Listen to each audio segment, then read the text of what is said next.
कहानी की शुरुआत में हमें जापान के बर्फीले पहाड़ों को दिखाया जाता है। इस जगह को देखकर ऐसा लगता है जैसे दुनिया से पूरी तरह से अलग है।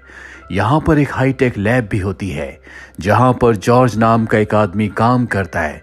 दरअसल उसका काम होता है रोबोट्स बनाना। जॉर्ज ने अब तक 2 रोबोट्स बनाए हैं। एक का नाम होता है J1 जिसका दिमाग इंसानों के मुकाबले 10% काम करता है, और दूसरा उसी का बेटर वर्जन होता है जिसका नाम J2 है और इसका दिमाग इंसानों के मुकाबले 40% काम करता है। यानी कि ये दोनों रोबोट सोच सकते हैं, इंसानों की तरह बात कर सकते हैं, लेकिन अभी तक इनका दिमाग इंसानों की तरह डिवेलप नहीं हुआ। अब जॉर्ज को उसकी वाइफ का वीडियो कॉल आता है।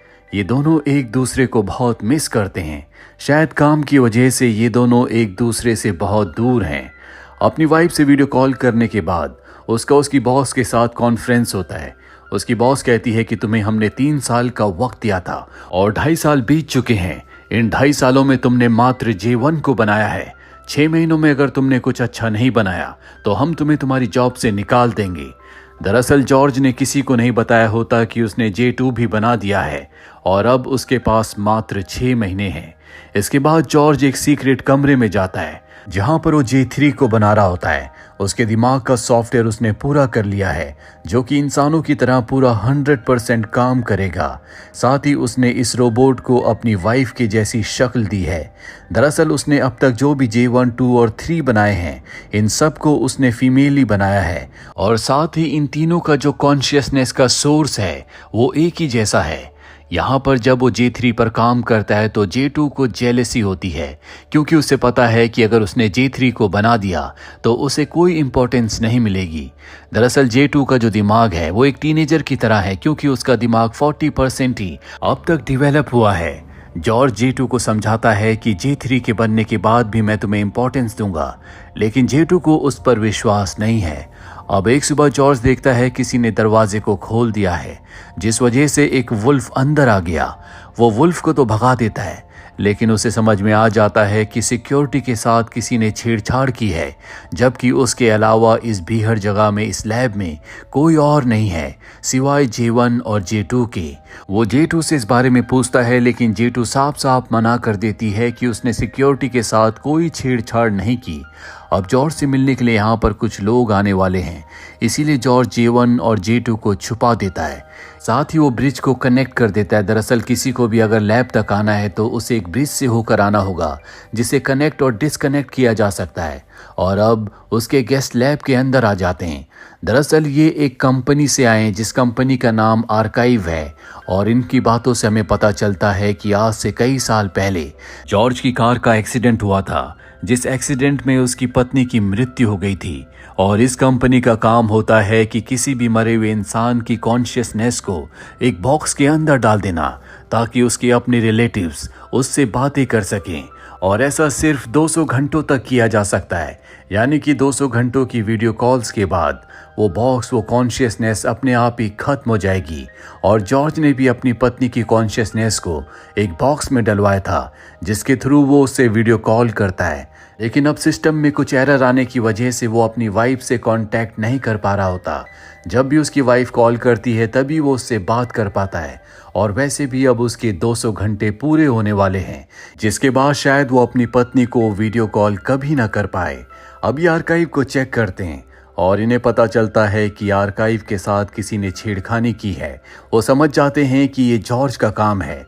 हालांकि वो अपने आर्काइव को ले जाना चाहते हैं, पर जॉर्ज कहता है कि नहीं, मैं अपनी पत्नी की कॉन्शियसनेस को कहीं नहीं ले जाने दूंगा।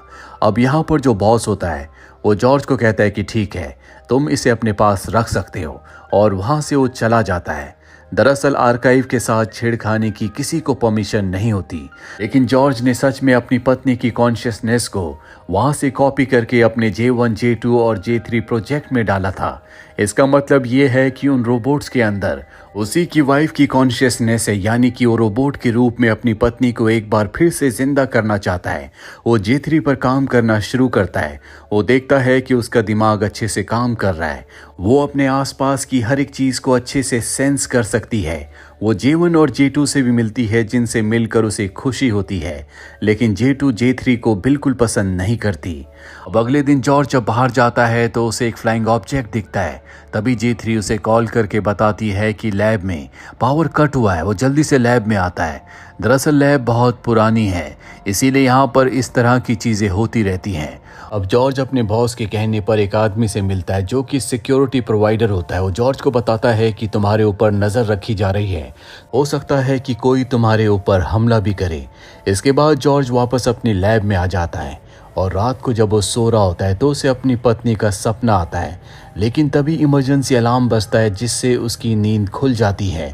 जॉर्ज देखता है कि उसके दरवाजे का गिलास टूटा हुआ है, साथ ही J3 यहाँ से गायब है। वो उसे ढूंढने के लिए बाहर जाता है, लेकिन उसे J3 कहीं नहीं मिलती।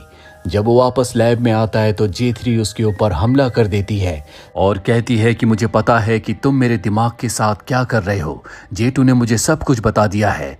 हालांकि वो ये नहीं बताती कि J2 ने उसे क्या बताया है, लेकिन J2 की वजह से वो बहुत ज़्यादा वायलेंट हो चुकी है।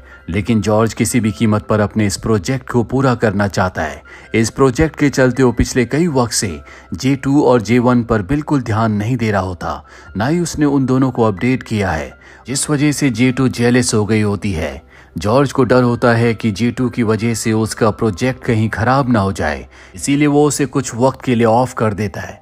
अब जॉर्ज की बॉस का कॉल आता है। वो कहती है कि आर्काइव कंपनी ने हमें लीगल नोटिस भेजा है। उनका ये मानना है कि तुम उनके आर्काइव बॉक्स के साथ छेड़खानी कर रहे हो, इसीलिए अगली बार जब भी वो तुम्हारी लैब में आएंगे तो तुम्हें वहां पर उन्हें सब कुछ दिखाना होगा। जॉर्ज के पास अब ज़्यादा वक्त नहीं है। हालांकि वो J3 पर बहुत हद तक काम कर चुका है, लेकिन अब भी उसकी लोअर बॉडी तैयार नहीं हुई, इसीलिए वो J2 की लोअर बॉडी को मॉडिफाई करके J3 की लोअर बॉडी के साथ अटैच कर देता है। साथ ही वो J2 को उसके पुराने लेग्स लगा देता है जो कि उसने शुरू में लगाए थे। और अब J3 पूरी तरह से तैयार हो चुकी है और अब भी उसका माइंड 100% जॉर्ज की वाइफ की तरह नहीं हुआ। इसके लिए उसे एक फाइनल अपडेट करना होगा, जिसके बाद वो बिल्कुल जॉर्ज की वाइफ की तरह बन जाएगी। दरअसल J3 के अंदर कुछ हद तक जॉर्ज की वाइफ की कॉन्शियसनेस के साथ साथ अपनी कॉन्शियसनेस भी है।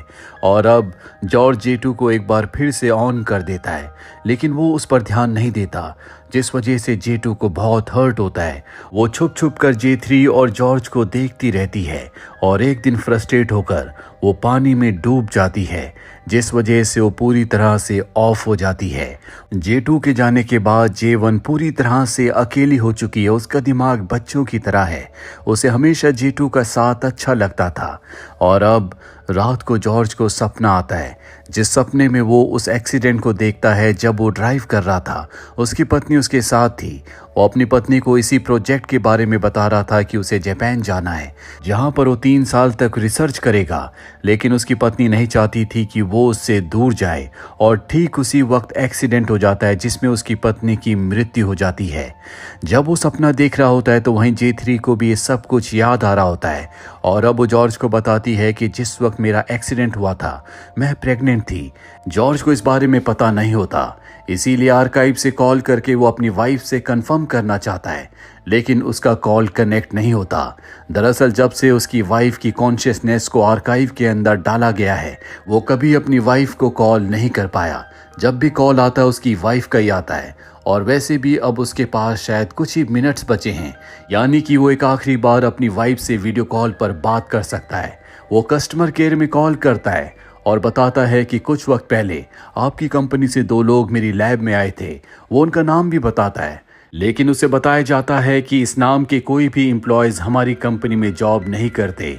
जॉर्ज को एहसास होता है कि जिससे वो बात कर रहा है वो कोई इंसान नहीं है, बल्कि ये पहले से रिकॉर्डेड है।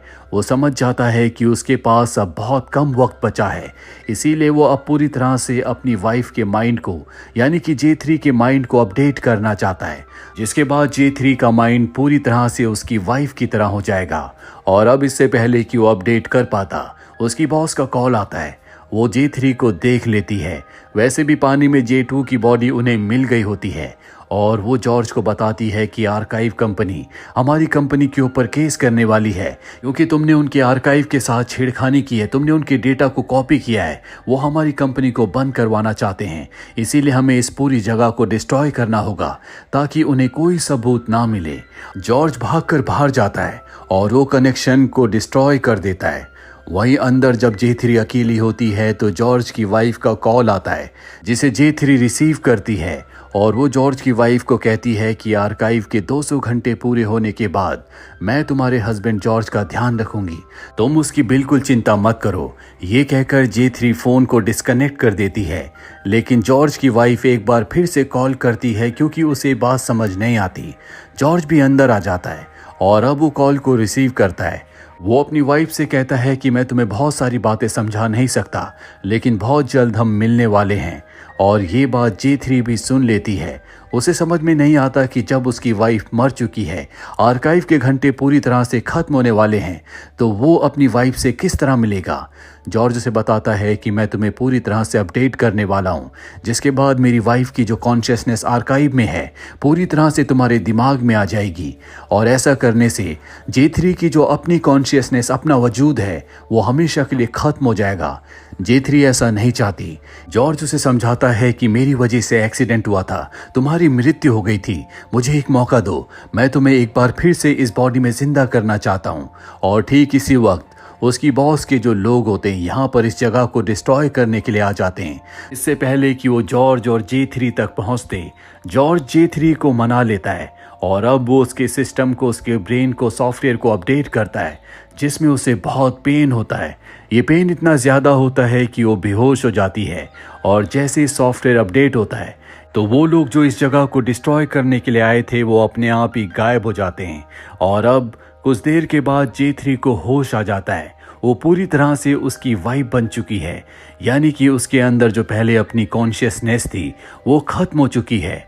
वो पूरी तरह से उसकी वाइफ बन चुकी है। साथ ही बार बार आर्काइव से एक बार फिर से उसकी वाइफ का कॉल आ रहा होता है। जॉर्ज को समझ में नहीं आता कि जब उसने पूरी की पूरी कॉन्शियसनेस को J3 के अंदर ट्रांसफ़र कर दिया है तो उसे आर्काइव से कॉल कौन कर रहा है।